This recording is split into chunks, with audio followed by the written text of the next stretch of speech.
Oh! Pauline did this. But anyway, you caught me playing Mario Kart World on my new Nintendo Switch 2. I got it on launch day about last week. At the time you're seeing this video. At the time this video is taped, I mean. Anyway, Mario Kart World took about another day or two to get here. In the meantime, I had a lot of Switch 1 games to catch up on, and to try out this Switch with. But that's not what you came here for, is it? Nope. Now, production of my 1990s Super Mario Bros. Retrospective is underway. However, it could take a while. So in the meantime, on this episode of Gaming Alike, we'll be comparing two popular Super Mario games. Super Mario Bros. 3 and Super Mario World. Now, you're probably wondering, why do I have a copy of Super Mario World in box? Well, actually, this is a reproduction box that I got from Etsy. But it should work just as well as the regular box. Besides, it's much cheaper than getting the real thing. Way cheaper. And you'll be expecting to see this in my 90s retrospective of Mario. However, this box for Super Mario 3 is real. As are the ones for the other two games for the NES. And of course, I have the Japanese versions, complete in box, and they are both legit. But never mind the boxes. Today I'm going to be judging these games in 8 different categories. Graphics, audio, quantity of stages, quality of stages, gameplay, difficulty, backup, and replay value. In each category, I'll give each game 1 to 4 stars in the style of Star Search. Afterwards, we'll add up the stars, and the game with the highest average score wins out. It's a new series I like to call The Battle of the Superstars.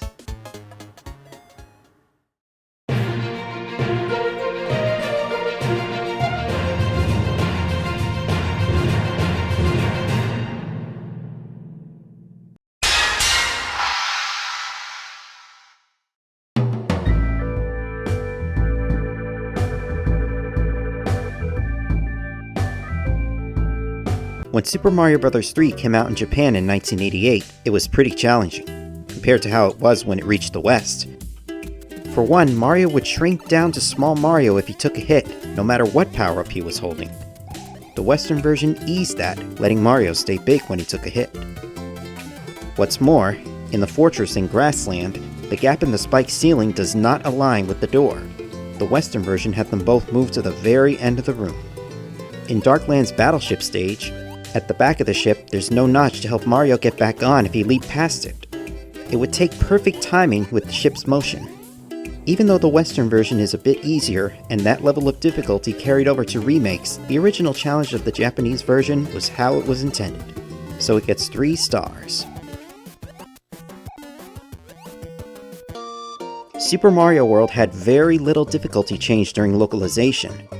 But of course, if Mario took a hit while holding a power-up, he's still shrunk down, similar to the first game and the Japanese Mario 3. But to compensate, Shigeru Miyamoto's team added an item reserve box so that if Mario took a hit, the power-up inside would fall down for Mario to catch. There were, however, a few difficult stages. You got Wendy's Castle, particularly the skewers that can cause an insta-death if Mario was crushed by one, and right before its checkpoint no less. It's also hard enough to get to Soda Lake, but even if you do make it, a massive amount of enemies, particularly the invincible Torpedo Teds, really up the challenge factor here. And who could forget the special stages? Tubular in particular gave me the most trouble during my boyhood. I had to rely on a blue Yoshi, or on luck with the power balloons otherwise. However, the official strategy guide calls Awesome the hardest level in the game, though I didn't have as much trouble with that as I did with Tubular. However, Super Mario Bros. 3 is a struggle to get to Bowser in a single sitting, whereas Super Mario World's save feature lets you take your time and start over again from certain points. You can even save your progress at any time, especially if you clear a ghost house. Not to mention the Switch Palaces let you choose how tough you want the game to be. Super Mario World's difficulty gets 2 stars.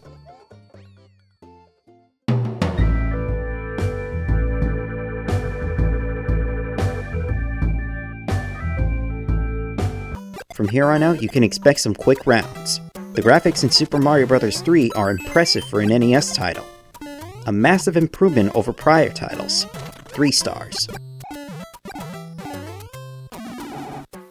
Super Mario World, however, has far more colors and detail, mainly because of the more powerful hardware. Still, sprite scaling is something that's virtually an impossible feat on 8-bit hardware. Nintendo's EAD really outdid themselves there. 4 stars.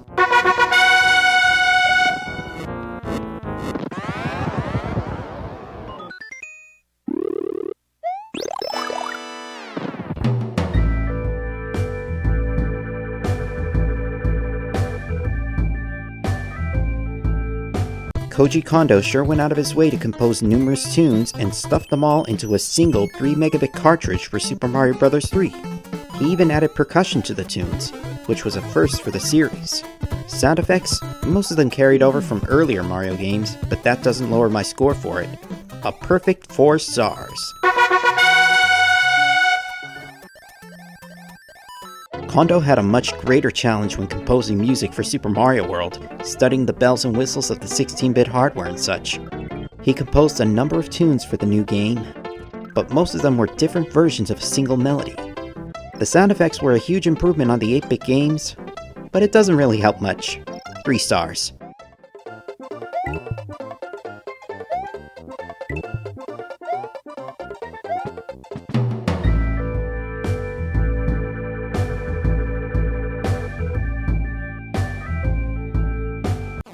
Super Mario Bros. 3 has a whopping 90 stages with no checkpoints, and a few even have some secret passageways. Quite the accomplishment for an 8-bit game. 4 stars.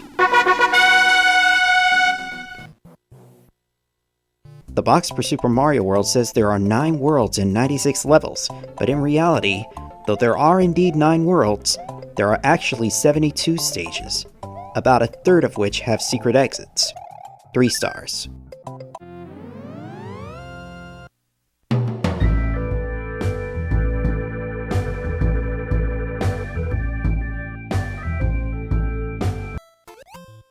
Super Mario Bros. 3 has stages of cool design, though a majority of them are short, mainly to make up for having no checkpoints.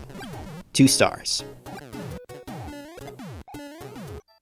In Super Mario World, far more is packed into each stage, including secret exits and hidden spots that require certain power-ups and/or activating the Switch Palaces.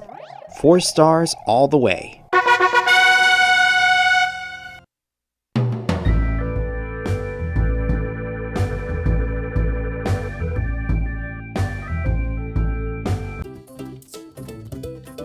The original Super Mario Bros. 3 has no way whatsoever of saving your progress, even though Nintendo had started using save batteries for their cartridges at that time. You'll always start from the first stage of Grassland no matter what. 1 star.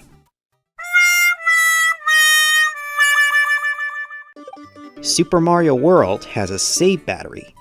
Every time you beat a castle, fortress, Switch Palace, Ghost House, or second stage in the Special Zone, you're given the option to save your progress.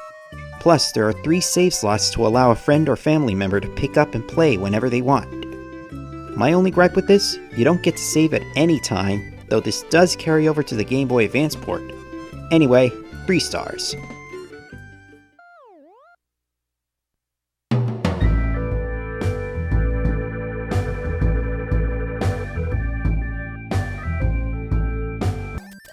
Both games are played in the same way, and while there's a difference in the number of stages and the number of exits, you can't argue that both are excellent games for their respective hardware. Mario 3 is the best Mario can offer on the NES, and Super Mario World, the best Mario can offer on the Super NES. I'm sorry to say this, but I give them each a 4-star rating.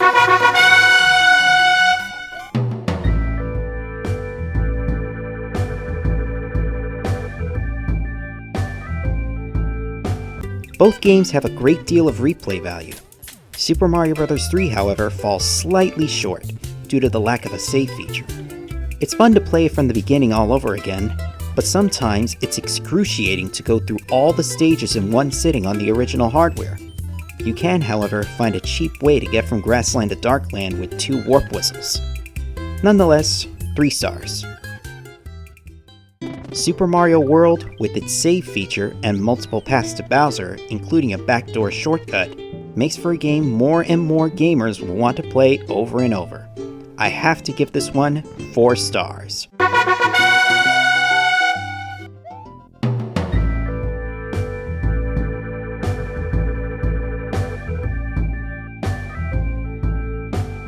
Well, now that that's done with, let's total up the stars and see which game has the higher average score. Super Mario Bros. 3 receives 3 stars. Super Mario World receives 3.375 stars. Super Mario World is the winner of our first edition of Battle of the Superstars. Regardless, both games are amazing in their own way. Both were made by the same team, albeit for different consoles, within a short time frame. And both were big sellers too, even though Super Mario World sold more units. Well, that wraps up our first edition of the Battle of the Superstars. Now, although Super Mario World got ahead of Super Mario Bros. 3 here, which of them do you think did better? And which 2 games or consoles do you think I should pit against each other in the next battle? Please feel free to let me know in the comments. Thanks again for watching Gaming Delight. Until next time, happy gaming!